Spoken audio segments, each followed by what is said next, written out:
The heat is on, and it's not letting up anytime soon. Chicago is sizzling as temperatures soar into the 90s. But when you factor in the humidity, it feels much hotter than that.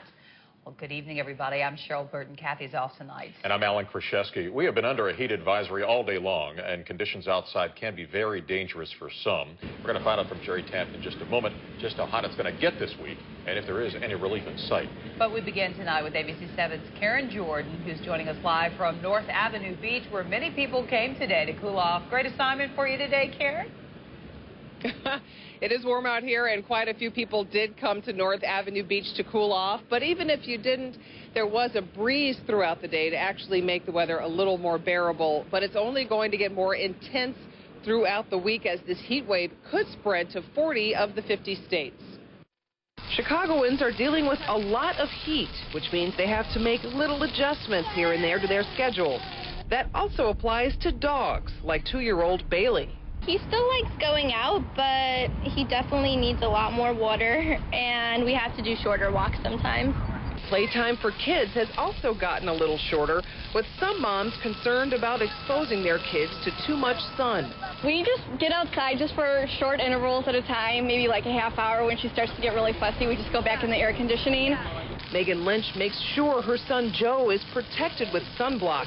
Speaking as both a mom and pediatrician, she says you can't put enough on your child. Their skin is still developing. They're so much more sensitive to the damaging effects of sun, not just from, sunburn, but long-term damage in terms of skin cancer. Mike McCain takes precautions when he works outdoors. He's helping to refinish the side of this Lincoln Park house and is exposed to the sun while working on this cherry picker. Take a lot of water, and we just pace ourselves, just go slow. It's really hot up against the building. The radiating heat is, so it's not helping. Today's sweltering heat is just a taste of what's to come. Temperatures will reach into the mid-90s midweek. Add humidity to that, and heat indexes will be in the triple digits. People trying to beat the heat beat a path to North Avenue Beach. And some who tried to cool off in Lake Michigan got more than they bargained for. I jumped in the lake, literally. And it's a lot colder than people think it is.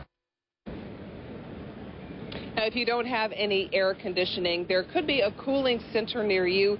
Call your municipality, or if you live in the city of Chicago, call 311 for locations. Live at North Avenue Beach, Karen Jordan, ABC 7 News. Back to you in the studio. Okay, Karen, I know you hinted at this already. If you thought it was hot out there today, you haven't seen anything yet. Temperatures could be inching closer to 100 by midweek. Meteorologist Jerry Taft joining us now from the Weather Center. He has an update on it. Well, it looks like, yeah, you're right. Probably the highest temperature coming in either late Wednesday or late Thursday, although today it's pretty hot out there. I mean, we did make it up to 92 degrees. Last year we hit 90, and you can see most of the Midwest certainly above 90 degrees. Look at Minneapolis, St. Paul at 98, also 98 today. In Des Moines, some areas had heat indexes up around 115.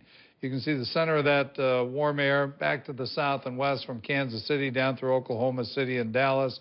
Spreading to the east, Washington, D.C. at 91. We actually have 20 states now with either a heat advisory or an extreme heat warning, and that will continue to spread off to the east. And we do expect to see certainly some heat advisories and maybe even an excessive heat warning by the end of the week. So it's going to be hot. All right, Jerry, we'll see you in just a few minutes.